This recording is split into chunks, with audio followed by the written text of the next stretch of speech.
Bon ok, aujourd'hui je suis encore chez Honda à Valenton, chez Absolumoto, pour essayer la version ultime de la Fireblade qui s'appelle CBR 1000 RR-RSP. Donc comparé à la version de base, on va dire, parce que bon, elle est déjà assez musclée. On a gagné la fourche Öhlins pilotée et un amortisseur Öhlins à l'arrière. Donc ça a fait grossir la facture de 4000 €. On la retrouve à 26 100 € et sinon tout le reste n'a pas changé. On fait un petit tour rapide. Il y a 217 chevaux pour 201 kg. Le rapport poids-puissance commence à être intéressant. Les pneus sont des Bridgestone Batlax Racing Street RS11 précisément, montés sur deux jantes de 17 pouces. À l'avant il fait 120 de large, à l'arrière il fait 200 de large. On a deux disques 330 à l'avant, des étriers Brembo 4 pistons parce qu'il faut ce qu'il faut quand même, faut pas plaisanter. Et à l'arrière c'est un monopiston Brembo toujours, sur un disque de 200 mm. On a 16 litres de réservoir et la selle est à 83 cm de haut. Et je crois que j'ai jamais fait une présentation aussi rapide. Et alors le but pour celle-ci, pour aujourd'hui, je me suis posé une question en fait en repensant à mon précédent essai de la Fireblade, c'est que ça avait été un petit peu trop facile. Je m'étais mis sur un mode tranquille et effectivement de prise en main a été très facile. Et je me suis dit après que maintenant, avec les cartos, en fait, on n'avait plus vraiment à s'adapter à la moto. On pouvait mettre une carto street par exemple ou urban, suivant la marque de la moto, et puis prendre ça en main très facilement, alors qu'avant, quand les cartos n'existaient pas, on devait plutôt s'adapter à la moto que l'inverse.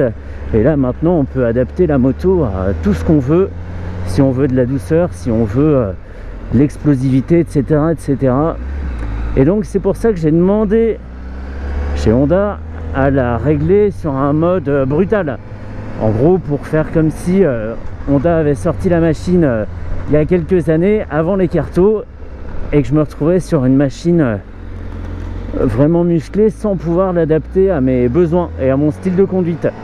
Et tout ça pour voir à quel point on peut s'habituer à la machine.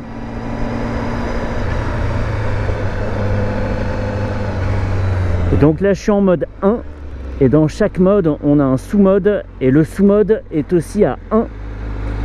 Donc en fait je suis au minimum du minimum. Le traction control est à 1, l'anti-wheeling est à 1 et le frein moteur est à 2. Donc il y a un petit peu de frein moteur, on le sent très peu, surtout à des régimes réduits comme ça. Et la suspension est en mode track, donc c'est assez sec sans être désagréable. D'autant plus que la selle est assez fine et assez ferme.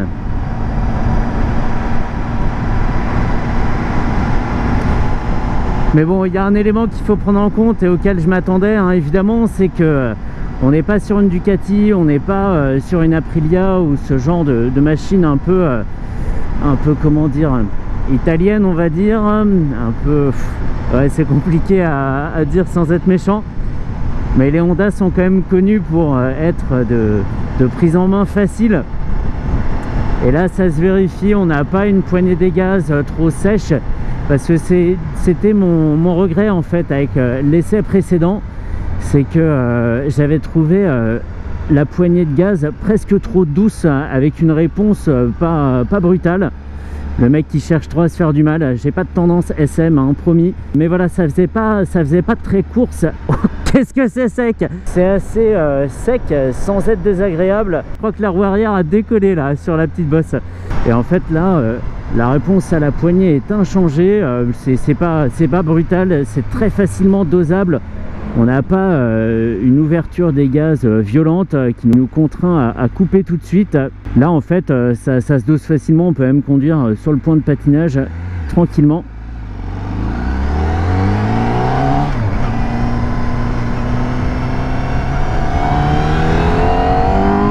Ok, on m'avait prévenu, la valve, alors il faut rester suffisamment haut dans les tours pour garder la valve ouverte et pas avoir ce petit à-coup.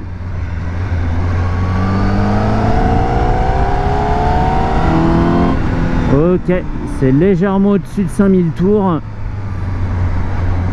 On va essayer de Comment je vais faire en même temps? Je suis limité par la vitesse légale là.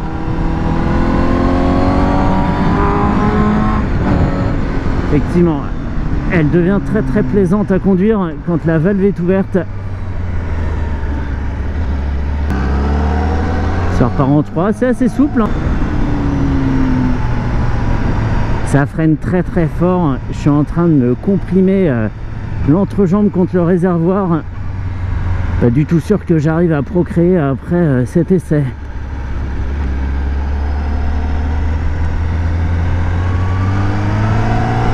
Dingo. La précision est folle et là je vois vraiment mon manque de compétences, en fait mon manque d'habitude des machines sportives dans ce genre de conduite où le fait d'être porté comme ça sur les poignets me paralyse un petit peu sur le maniement de la machine dans les virages serrés.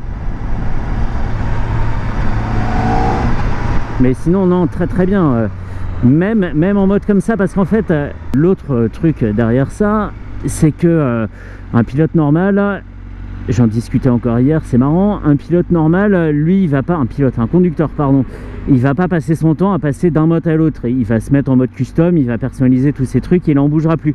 Et là, c'est un petit peu pareil. Je voudrais savoir si, sans passer d'un mode doux à un mode plus brutal, on peut quand même évoluer tranquillement avec la moto, sachant que là, évidemment, je reste que dans le mode brutal.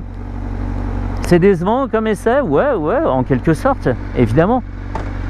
Mais je pense, j'imagine quand même, j'espère, hein, et que des gens ayant acheté cette machine s'en servent en ville. On n'est pas tous des personnes capables de se faire livrer sa moto sur circuit quand même. Faut me rassurer là.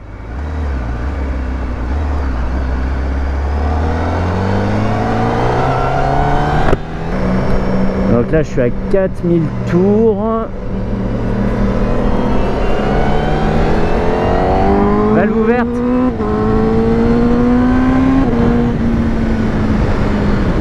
Il y a cet à-coup, c'est dingue, il vaut mieux pas l'avoir. Et on pourrait presque arrêter l'essai ici. Voilà. Est-ce qu'on peut conduire tous les jours dans le mode le plus énervé? Oui, on peut.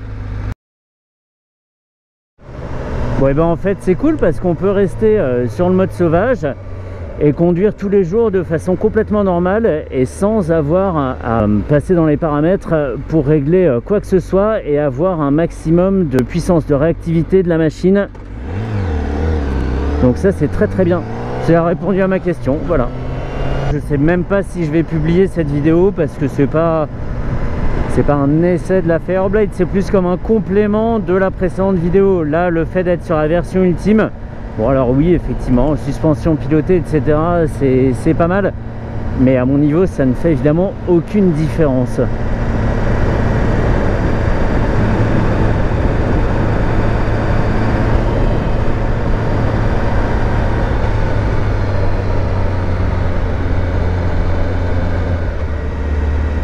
Ils sont mignons avec leur voiture, hein.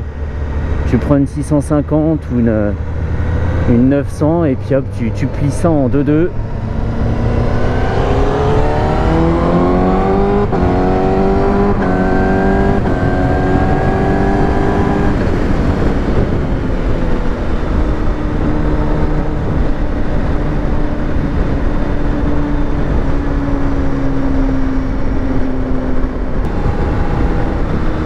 C'est dingue. Le guidage est tellement précis en fait.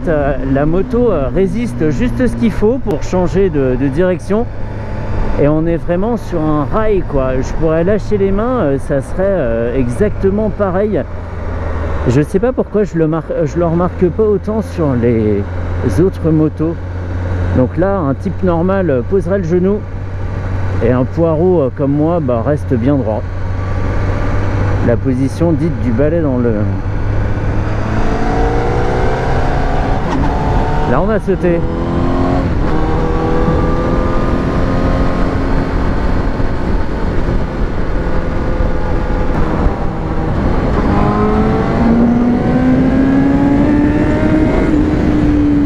J'ai oublié de le dire, mais la puissance est dispo à 14 500 tours.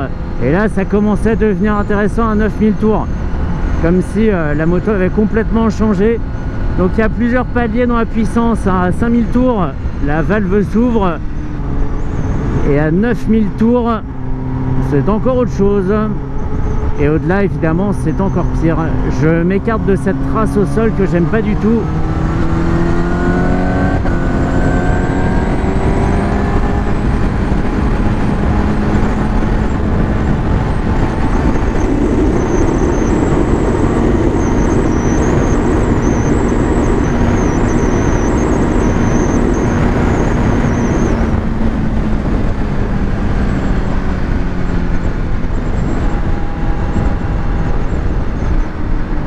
Dingo. Dingo. Tu fais des trucs à vitesse pas du tout légale, vraiment pas. Comme si tu étais à 90 sur une autre moto, quoi. C'est le même sentiment de sécurité que sur une moto normale, mais à des rythmes bien moindres.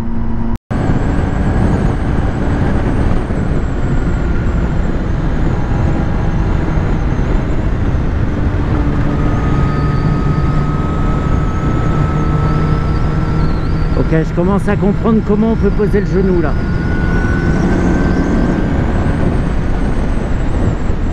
Ça reste quand même une machine à pas mettre entre toutes les mains, ça c'est sûr et certain. C'était vraiment un essai en complément hein, de la précédente vidéo, comme je l'ai dit. Le but c'est pas d'aller vite, de pousser la machine dans ses retranchements, parce que c'est clairement impossible ailleurs que sur un circuit. Mais voilà, savoir que même sans changer de mode, en restant dans le mode le plus pointu, le plus réactif, le plus extrême, ça reste une machine finalement assez civilisée. Bah, c'est rassurant, c'est pas mal, pas besoin de trifouiller tout le temps en fonction de l'environnement, c'est parfait. Et puis moi je me suis fait plaisir, c'est bien le principal, non? Non hein. Allez go, fini pour aujourd'hui, je la rends à Absolumoto et c'est terminé.